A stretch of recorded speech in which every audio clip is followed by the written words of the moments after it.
मौजूद हैं मुरैना में। मुरैना के लोकप्रिय विधायक हमारे साथ दिनेश गुर्जर जी हैं और तमाम मध्य प्रदेश में जो चल रही सरकार की विरोध नीतियों के खिलाफ क्या कुछ उनके रुझान हैं। लगातार जो मध्य प्रदेश में चाहे वो गरमाया हुआ मुद्दा मुख्यमंत्री मोहन यादव की जमीन को लेकर हो या फिर वो नीट का मुद्दा जो पूरे देश में चल रहा है, साथ ही साथ जीतू पटवारी जो प्रदेश अध्यक्ष थे उनको भी कई प्रकार के अभद्र शब्द बोले गए हैं। क्या कुछ उनका रुझान है, क्या कुछ उनका कहना है, इस पर हम बात कर रहे हैं। क्या कहेंगे विधायक जी, लगातार मध्य प्रदेश में इससे पहले प्रदेश अध्यक्ष जीतू पटवारी के लिए जो शब्द बोले थे उनको लेकर आपके क्या विचार है?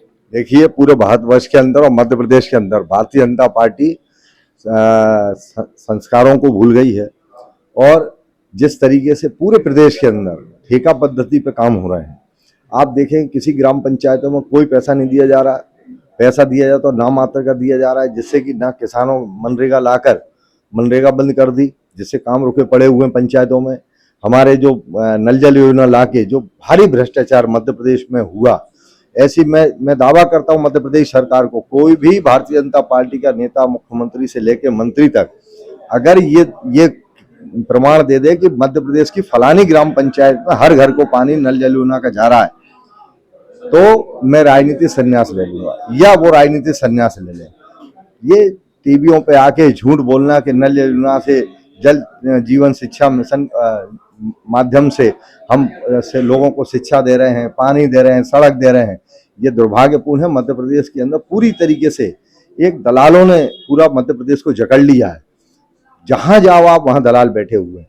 अगर बात करो कि कोई भी मध्य प्रदेश सरकार द्वारा हमारा अगर कोई नियम अनुसार मंत्री ने कोई हमारा काम किया है क्षेत्र के लिए, विकास काम के लिए, जब तक उनके मंत्रालय में जाकर हम लोग संपर्क नहीं करेंगे या ग्राम पंचायत का सरपंच संपर्क नहीं करेगा और कुछ देगा नहीं, तब तक वो काम स्वीकृत नहीं होता।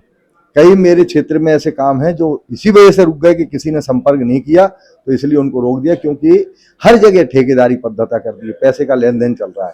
भारत की संस्कृति को ठेस पहुंचाई जा रही है भारतीय जनता पार्टी के नेताओं द्वारा। जो आप ये कोई बातें हैं मध्य प्रदेश के अंदर, मैं पूछना चाहता हूँ, वो नगाई जो अध्यक्ष बने हैं कि खाएं अपने माता पिता की कसम और चले मेरे साथ, उनके घर के आसपास भी छोटा पूरा घास लगा होगा दीवालों के कोनों के, गंदगी उसको कहते हैं, या कीचड़ मची हो, जहां बदबू आ रही हो। जीतू पटवारी के वेयर हाउस पे गए, आप ये कह रहे हैं कि ये कचरा थोड़ा सा, आपने भी टेलीविजन में देखा होगा, मैंने भी देखा, थोड़ा सा घास अगर लग गया है तो उसको ये कि साफ सफाई व्यवस्था नहीं है। मैं ये पूछना चाहता हूँ, चलो अस्पतालों में जहां जरूरत है साफ सफाई की, नगाई जी, मुख्यमंत्री जी, सफाई की जरूरत है अस्पताल में, सफाई की जरूरत है स्कूलों में, आप बताइए कितनी सफाई है, कितना वहां गंदगी के ढेर लगे हुए, कितनी अस्पतालों में बदबू आती है, कितना लोगों को परेशानियों का सामना करना पड़ रहा है। स्कूलों की छतें टूट रही हैं, छात्र छात्राएं पानी टपक रहा है उस छतों के नीचे पढ़ाई कर रहे हैं, डर के वजह से गिर नहीं जाए तो बाहर पड़ रहे हैं। इन पे आपका ध्यान नहीं जाता। कांग्रेस के कार्यकर्ताओं नेताओं पे सिर्फ बदनाम करने के लिए ये षड्यंत्र पूर्वक इस तरीके से काम हो रहे हैं। जो बेमनस्ता जो मध्य प्रदेश में देश में भारतीय जनता पार्टी ने फैलाई है, ये आने वाले हमारे भविष्य के नौजवानों के लिए, देश की जनता के लिए अच्छे संकेत नहीं है। मैं आग्रह करता हूं और मध्य प्रदेश की मुख्यमंत्री से मांग करता हूं कि ये घिनौनी कुकरत राजनीति करना बंद करें, छल और बेईमानी की राजनीति करना बंद करें। आप बताइए कौन सा न्याय है? आप मध्य प्रदेश की जनता ने क्या मुरैना विधानसभा क्षेत्र में आपको वोट नहीं दिया क्या? आप जो 50,000 वोट आपके भारतीय जनता पार्टी के प्रत्याशी को मिले, क्या उनका अपमान आप नहीं कर रहे? जो भेदभाव कर रहे हैं आप, भारतीय जनता पार्टी के विधायकों को 15-15 करोड़ रुपए दे रहे हैं जो वहां पे काम कर रहे हैं, और कांग्रेस के विधायकों को आप 1 रुपया नहीं दे रहे। ये भेदभाव नहीं है, ये भारत के संविधान की हत्या नहीं है, एक प्रतिनिधि का अपमान नहीं है, वो वहां के क्षेत्र की जनता का अपमान नहीं है। ये सारे काम भारतीय जनता पार्टी सरकार पूरे भेदभाव तरीके से कर रही है। उनको विकास से कोई लेना देना नहीं है। सिर्फ वो ये चाहती है कि हम गरीबों को कैसे लूट लें। छात्र छात्राओं का भविष्य बर्बाद किया जा रहा है। हर महीने हम देखते हैं पेपरों में विज्ञप्ति निकलती है कि 50 साल की नौकरी निकाली गई है और 5 लाख आवेदन आ रहे हैं, 1500 रुपए उनसे फार्म के पैसे लिए जा रहे हैं। वो पैसा उनका वापस क्यों नहीं किया जाता? 50 लोग जिनकी नौकरी लग गई है उनका आप ले लीजिए और जो आवेदन किया उनका पैसा आप वापस कीजिए। तो ऐसा कुछ नहीं करते, सब छात्रों को भी लूट रहे हैं।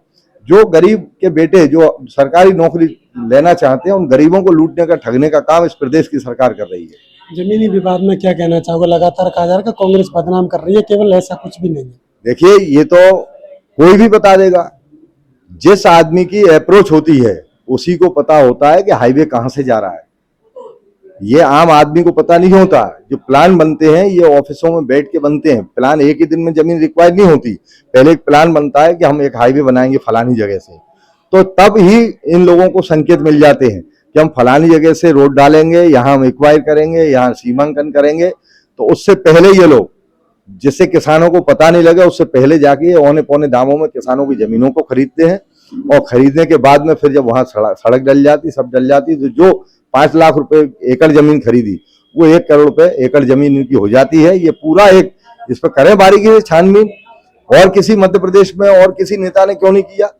मुख्यमंत्री जी ने कैसे कर लिया? ये जांच का विषय है और इस पर जांच होना चाहिए।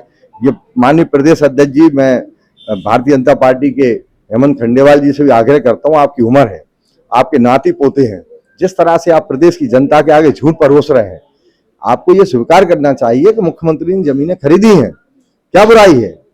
और अगर हमारे प्रदेश अध्यक्ष ने कहा है कि इसमें ये षड्यंत्र पूर्वक ये जमीनें में घोटाला हुआ है, तो उसकी जांच करा लें।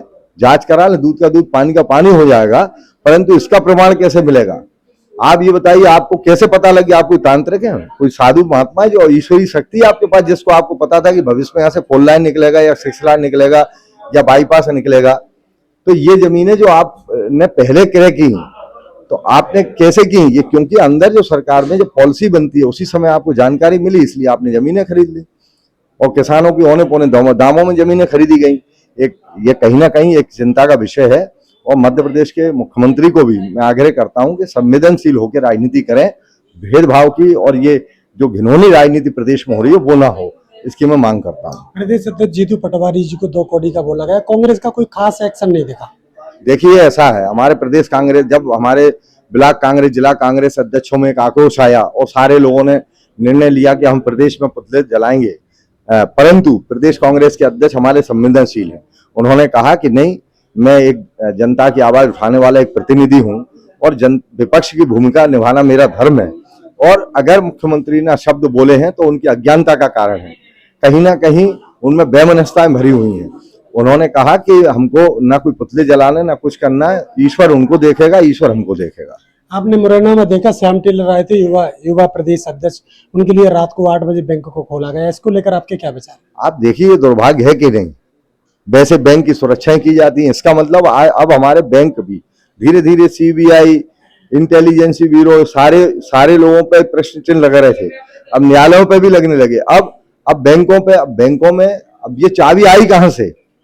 क्यों नहीं कार्रवाई हुई? जो वहां पे चौकीदार है, जो अधिकारी हैं संबंधित, उन्होंने रात को 11 बजे 12 बजे किसी भी व्यक्ति के लिए क्यों बैंक खोला? उन अधिकारियों के खिलाफ कार्रवाई होना चाहिए, उनको सस्पेंड करना चाहिए, चाहे वो देश का कोई भी नेता हो, किसी भी पार्टी दल का हो, विधायक मंत्री हो। क्या ऐसा भारत के संविधान में है कि उनके टॉयलेट करने के लिए बैंकों को रात में खोला जाए? ये दुर्भाग्यपूर्ण है। इससे आप समझ सकते हैं कि भारतीय जनता पार्टी संविधान को बिल्कुल खत्म करना, नष्ट करना चाहती है, लोकतंत्र की हत्या कर रही है, अपनी ताकत का दुरुपयोग करके लोगों को हुकूमत करना चाहती है। नीट परीक्षा में जो स्टूडेंट आत्महत्या कर रहे हैं, तमाम लोग दोबारा से रिप्रेजेंट किया गया परीक्षा को, उसको लेकर कांग्रेस के क्या विचार? देखिए, जिस तरह से कड़े परिश्रम के साथ किसी माँ बाप ने जमीन बेची, किसी माँ बाप ने अपने गहने बेचे, किसी ने अपना त्याग तपस्या, सुबह रात को 3-3 बजे तक माँ ने जग के अपने बच्चों को जगाया, पढ़ाया, सुबह से फिर उसके लिए खाना बनाया, जो 24 घंटे की तपस्या पालकों ने की, उनके माँ बाप ने की, जिन बच्चों ने नीट की तैयारियां की थी। और जब वो परीक्षा देने गए, नीट परीक्षा पेपर लीक हो गया, तो उन बच्चों का भविष्य बर्बाद तो हुआ, पर उसके साथ साथ उन लाखों करोड़ों माताओं का, उनके पिताओं का जो एक ठेस पहुंची, जो उनका दिल टूटा भारत की सरकार के खिलाफ कि हमने कितना परिश्रम किया, हमारे बच्चों ने कितना परिश्रम किया, कितने कड़े परिश्रम में हमने मेहनत करके अपने बच्चे को तैयारी कराई थी, और पेपर लीक होने के कारण वो हमारा बच्चा उस परीक्षा में पास नहीं हो पाया, रुक गया, उसका भविष्य खत्म हो गया। तो असहाय इस समय पूरे देश के अभिभावक हैं, छात्र छात्राएं हैं, उनका भविष्य अंधकार में भारतीय जनता पार्टी की सरकार ने किया। उत्तर प्रदेश में अभी हाल ही में कोचिंग में आग लग गई थी, उसको लेकर किस प्रकार की जो व्यवस्था है, जो कोचिंगों को खासकर सरकार को बनवाना चाहिए? देखिए, ये तो व्यक्तिगत, चूंकि कोचिंगों का काम सरकार द्वारा मॉनिटरिंग होना चाहिए, क्यों छात्राओं से जुड़ा मामला है। अगर कोई कोचिंग है तो उसकी जांच होना चाहिए कि उसमें बिजली की क्या व्यवस्था है, पानी की क्या व्यवस्था है, शौचालय की क्या व्यवस्था है, सुरक्षा की क्या व्यवस्था है। ये सरकार को समय समय पर वहाँ मॉनिटरिंग करना चाहिए। तो ये सरकार की चूक रही कि वहाँ समय समय पर मॉनिटरिंग नहीं की गई। चलिए, आज इसमें इतना ही। हमारे साथ थे विधायक जी, जो कि मुरैना में लगातार उन्होंने तमाम कार्यों कर रही है और साथ ही साथ सरकारों पर तमाम उनके बयान भी है। क्या कुछ कहना है आपका? बने रही बादल।